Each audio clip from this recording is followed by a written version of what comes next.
All right, we have Alabama news today. So, a Brazilian pro soccer player by the name of Givanildo de Souza, also known as the Hulk, is expecting a baby with his wife. Now, normally that would seem normal, except that his current wife is the niece of his ex-wife. So, in other words, he's also, just like Errol Musk, going to be the father and the grandfather of his own child. I don't know. Is it that porn is doing too much life, or life is doing too much porn? Because at this rate, I'm starting to lose track of it all.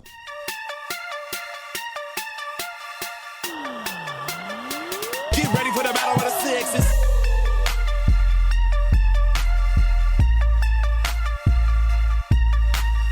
Honestly, I'm done. I am done. I am sick and tired of this. Like, at first, it seemed laughable. Oh, we can compare this to porn. Like, at first, it seemed laughable, but now, at the frequency that it's coming at, this is becoming a little too much. And I'm just talking about the stories that I'm reading online. I'm not even including the ones from Kakamega that you will hear about on news and from other people's relatives. No, I'm not including those ones as well. And I'm already feeling like this shit is becoming a little too much. Like, yes, I know it's not incest per se, but it's kind of incest more or less.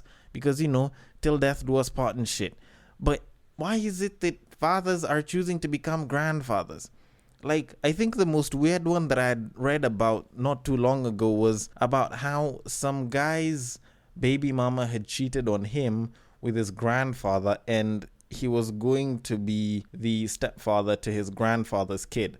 And that shit is, like, is it that people don't want to respect family boundaries anymore? Like, I just want to know. I honestly just want to know, because I feel like this Alabama thing is being caught by just about everyone, and at no point in time do I ever want to acknowledge in my life that Alabama people were ahead of their time when they decided to bang their relatives. Like, I'm not ready for that shit, and the problem is the world is making it look like that was actually the case. Because I get it. There's some of those cousins that you might look at and you're like, you know what? I'd probably want to hit. There's those times when you're looking at a relative and you're like, damn, she fine as fuck, or he fine as fuck. And, I get it. There's times when you can look at your relative and be like, you know what, that definitely fine, and I'd bang them in a heartbeat. But more so than that, people are doing it. That can kind of go under the radar for a bit of a while. But the worst part about it is people are getting pregnant from such shit, and people are choosing to keep the kid.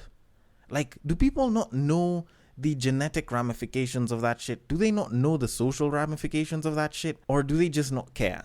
Because at this rate, I feel like shit is just really just flying off the leash. Like, people have been talking about how the world is ending, and honestly, at this point, I'm starting to believe it a hell of a lot more, considering how people are starting to take the whole banging somebody from your own family thing a little too casually nowadays. But anyways, since I'm neither one of David's sons or the prophet of doom, I will leave it at that with keeping it in the family and the end of the world, and move on to something more interesting, because guess what? I'm actually a podcaster, and we do have a podcast to start. And we should probably start it in 3, 2, 1. Welcome to Breaktime on Westside, your number one breaktime podcast, coming to you from Nairobi, Kenya. The man on the mic is a man who has once considered banging a sister. Considering now people just, want to fuck just about anything at this point. He is a man whose sickness for the thickness prevents him from skinny dipping. It is none other than your tall, dark, and mildly handsome man, Sir Denver B. The show is Battle of the Sexes, our weekly love, sex, and relationships show, where I get to talk about being a high-value man. Some woman comes in and shows how she's allergic to broke niggas. At some point, somebody gets pissed, but usually we come to a conclusion of sorts. And if you do want to be a part of the conversation, if you do want to be a part of the topics, if you do want to contribute to the topics, then you can hit us up on the IG. The page is at Breaktime on Westside. On Facebook, you can slide into at Breaktime on Westside as well. DMs always open for both. And on Twitter, you can slide into my personal DMs, which is at Bagaka the D. Drop some nice feedback there. Drop a compliment. We always appreciate that shit. And it's always great to continue the conversation beyond just the podcast and just the listening or, the content creation experience. So, I'm always open for that shit. And speaking of content, we should be moving it on to our main topic of today. But before we get to that, 2 things. First of all, this is episode 90. episode 90 of Battle of the Sexes. Damn, like it's actually just occurred to me right now that we're actually doing the 90th episode, which is huge. Like only 10 episodes from episode 100 from one series on its own, which I think is monumental to say the least. And considering that there's a lot of people that have gotten into the space and haven't done that much and haven't gone that far, it's something to really genuinely appreciate. And I'd like to appreciate each and every one of you that's listened to all the episodes, those that have listened to some, those that even listened to one. I genuinely do appreciate you guys, and your continued support has kept me going. I think at this point in time, I feel like the only thing that's left is the accolades, the money, and the YouTube channel, which will be coming soon. Don't you worry, it is coming soon. But that aside, before I get to the main topic, we need to talk about dead fucking people. Or fucking dead people. Or fucking people and then they're dead.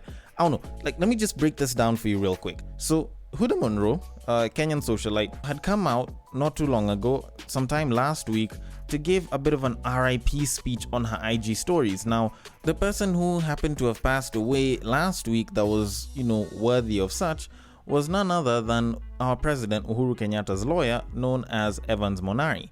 Now, she came out to talk about how she knew the guy and they knew each other from way back before she got the fame and everything.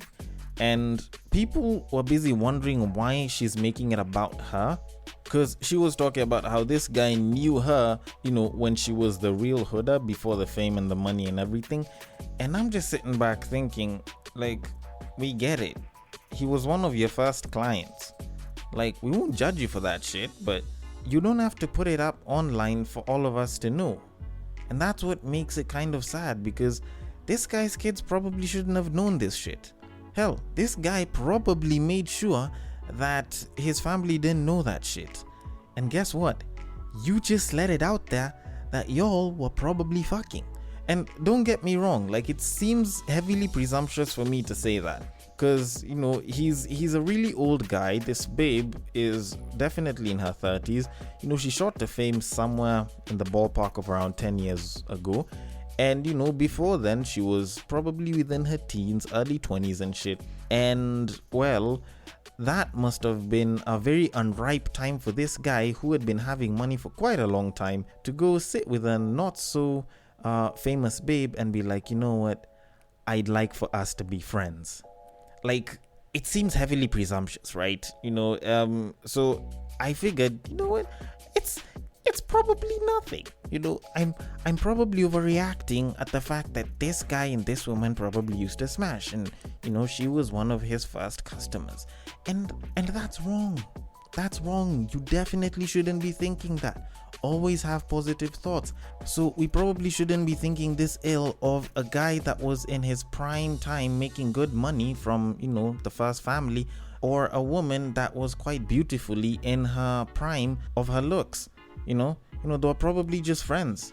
He was probably helping her, get a building license to build more castles in the air, I guess. If anything, she was probably helping him, learn to be a much more relaxed individual through things like massage therapy and the high life and shit. Simple shit. Friendship shit. Anyways, that aside, I honestly feel like this wasn't very called for, and honestly, if you want to pay respect, just do that shit privately. Like, some shit doesn't need to come to light. If anything, I think this was just wrong. And in the great words of somebody that I do not know, if you can't tell me this shit when I'm alive, then don't bother saying it when I'm dead. Like, if this guy was alive, I don't think Huda would have ever said shit about him. Probably because she knew that this guy would retaliate badly. But anyways, that being said, we should move it on to our main topic of today. And I want to start off by saying that I might have actually been wrong. I don't say that very often. And of course, just like every other human being, I don't exactly enjoy saying it. But I might have actually been wrong. Now, this is in relation to something that I had thought I knew very, very well earlier on, and that was the definition of a high value man. And it's something that, kind of came up from the whole idea of the alpha male, which I wasn't very open to, because as I had said in an earlier episode, seemed like it was all about just trying to pick girls up, which over time I've gotten to learn is about more than that. And I think that's an episode for a different day. But more specifically, it's the question of what a high value man is. Guys nowadays can get asked that question if they start talking about the idea of the high value man a lot. And I've always had the very simple definition of, you just have to be resourceful and respectable. 2 R's, simple. But over the weekend, while I was on YouTube busy going down the many different rabbit holes, I happened to be watching a couple of videos from the clips of the Fresh and Fit podcast. And that question happened to have been asked to a guy called Andrew Tate. And his definition was very interesting. It definitely didn't mention any of the shit that I was looking at as a high value man. And that's why it kind of challenged me to look at the idea of the high value man a little bit differently. So I'm gonna play that particular part of the clip for you guys. Then I can break down what it is that I do and don't like about it. And I can talk about how it's influenced me to look at the idea of the high value man a little bit differently. So let me play it for you guys, then I can get into all of that. For the men, what do you guys consider a high valued man? Is it looks, is it money, or is it both? Or what's your opinion on that? I'm just curious on what you guys as a man thinks a high value man is. You want to go first, CEO, or me? You can go first. You know what I truly think a high value man is? A high value man is doing something which it's a few things, right? So there's the obvious evolutionary triggers. The easiest way to be a high value man is a man who's capable of violence. If we look at it from a biological trigger, it doesn't matter if he's got muscles or he's big or he's tall or whatever. Women understand from a biological perspective, they like a man who can fight. Yeah. It doesn't matter if your man had money, a Ferrari, everything, but if you knew for a fact, if any dude stepped to him, he'd get sparked, you wouldn't want him, right? So that's the first thing. Yeah, you need a man who could fight. But really, truly, to answer your question, I think the true value of the true marker of a high value man is a man who could say no to pussy. And I mean this on a genuine level. Here's the problem. Yes. Here's the problem you girls don't understand. All the lower level dudes, you say, I don't want a high value man who cheats, da-da-da. If you got a lower value guy, he'll cheat up with anybody. He'll fuck anything. Period. He has no choice. If you get a high value guy, at least he has the option to say no to something. Wait. All right. So he's given 2 definitions of what a high value man is, the old evolutionary one and the more new age one that he believes in right now. The old and new markers that he believes in makes a high value man.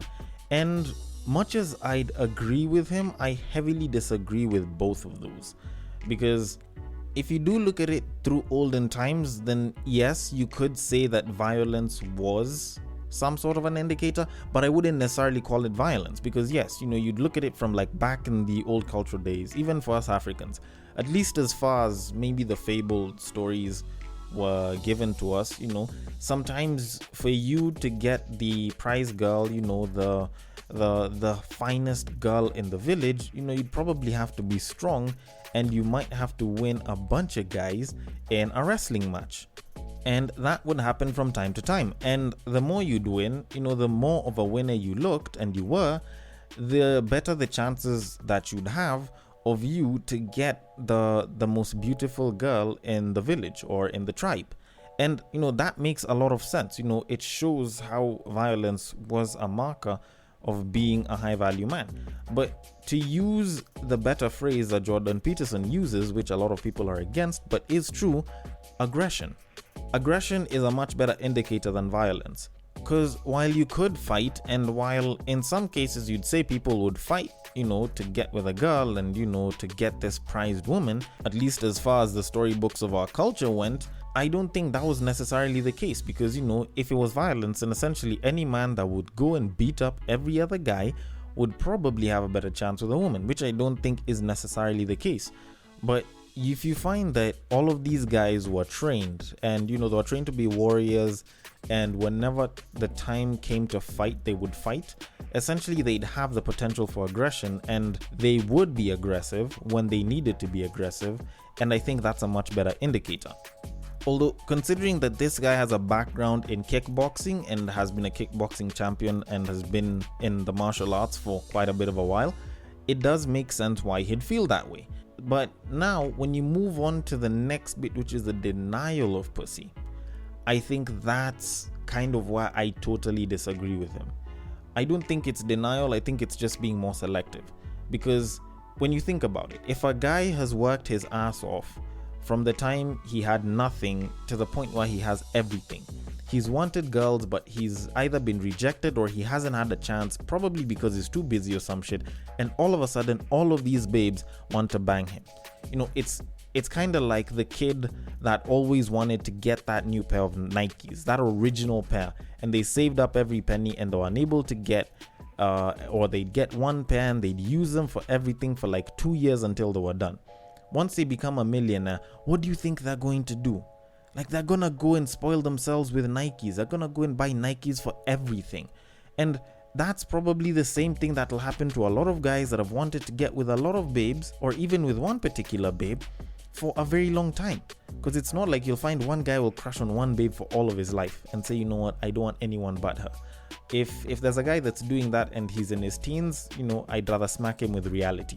But that aside, if a guy's been working his ass off to get himself to the top level where this guy can attract this huge barrage of women, and now you're telling him that he needs to deny himself of pussy so that he can suddenly be considered a high value man, I think that's utter bollocks. You know, that's very dependent. If this guy was getting some when he was broke, and he was getting some in between and he got some at the top, then yeah, maybe you can say that. But if this guy hasn't been getting any on his way up to the top, or he's barely been getting some, then he gets to the top and then you tell him, you know, stop getting pussy, like, I feel like that in itself is a bit wrong, which is why I moved for being selective. Because just like the Nikes story, instead of saying, you know what, go buy every single pair of Nikes, you go and you buy the best of the best. You will go and get the limited edition ones, the ones that no one can get, the ones that aren't even out yet. You do that so that it works towards your benefit as a status symbol in one way or another, or you can even use it so that you can stunt on your friends and enjoy the fact that you've managed to get shoes of that kind. And it's the same exact thing with babes. You'll be more selective when you get up to the top. And yes, you can bang every single babe you want, but at some point you will realize that you cannot just bang any and every single babe. That's it. So being selective is probably the way to go, as opposed to denying pussy outrightly. Alright? Now, the reason why I feel like this kind of shifted my perception of the high value man was because the older definition of the high value man, which I had been using before, especially the one that comes with the whole Kevin Samuels definition, is based off of resourcefulness. And when you look at the two words high value and high value man, you know, it speaks to resourcefulness. So if you're resourceful, then it's very easy for you to be considered a high value man. And quite honestly, I think that still does hold true, but it's not the entire picture. You know, are you resourceful? Are you protective? You know, can you take care of your woman? Can you contribute to the society? Is kind of what he was speaking about. And I do still stand by it, albeit with a little bit of a twist now because of this guy's definition. And to be honest, my new definition of the high value man speaks to the old culture as to why it is a lot of our fathers and grandfathers would be considered high value men by today's standard, and also speaks to our children and grandchildren in terms of them becoming better boyfriends, better husbands, better fathers, better, you know, men of the community. And the easiest definition of doing this is, can you succeed at providing the 2 out of the 3 P's of men successfully? All right? Can you succeed at working on 2 out of the 3 P's of men successfully? Because with guys, there's usually about 3 P's that I believe in. Protect, provide, and penetrate.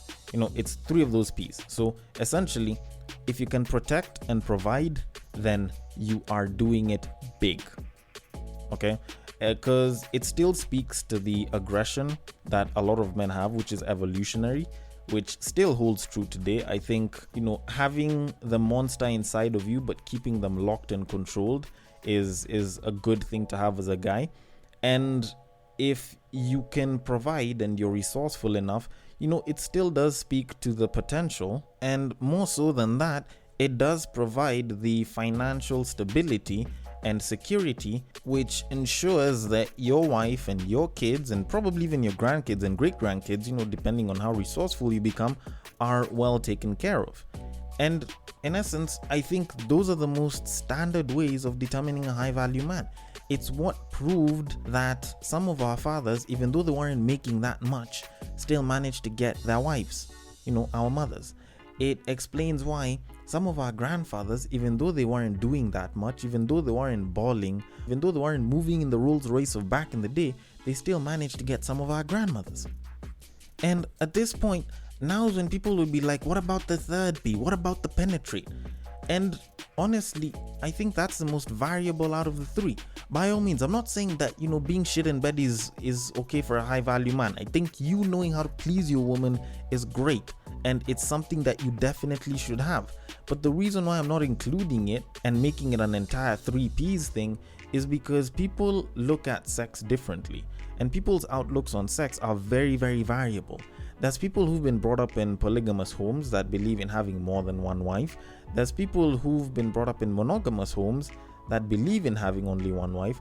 There's people who've been brought up in single parent homes that don't mind co-parenting and fucking and taking care of 3 different baby mamas, or 6 of them if you're future. And there's some people who, much as they might be monogamous or polygamous, believe in open marriages or open relationships. And all of these facets of people need to be recognized. You can't start pushing one out for the other based on the idea of being a high value man, because sex in and of itself is very variable and very personal for a lot of people. So that penetration bit, I usually just say, it's great if you're good at it, but it's one of those things that's very adjustable depending on the person. So maybe it's a you thing, maybe it's not a you thing, but at the end of the day, as long as you succeed in those 2 Ps, then to the rest of us in society, you're a high value man. And to kind of conclude all of this, yes, I know I finished by saying to the rest of us in society, you're a high value man, but when you think about it, it makes a lot more sense to cater towards those 2 Ps and worry about the third one a little bit later. Because guess what? Never in our lives have we ever heard a woman choosing to divorce a man because he gives shit sex. We have never publicly heard of a woman who has divorced or separated with a man because he gives shit sex. Because guess what? They're the same gender that say, you know what? It's something that can be taught. So guess what? You can probably be taught how to do that shit. But anyways, I might be wrong about this, so I want your thoughts on this. The DMs are open. On Instagram, it is at Breaktime on Westside. On Facebook, it is also at Breaktime on Westside. And on Twitter, you can slide into my personal DMs, which is at Bagaka the D. Thank you so much for listening all the way till the end. And if you are listening through Castbox, feel free to drop your thoughts and comments below, and I will attend to them accordingly. If you feel like dropping a rating and review on Apple or any other app that you're using, I will definitely appreciate it as well. And I will catch you guys on the next break.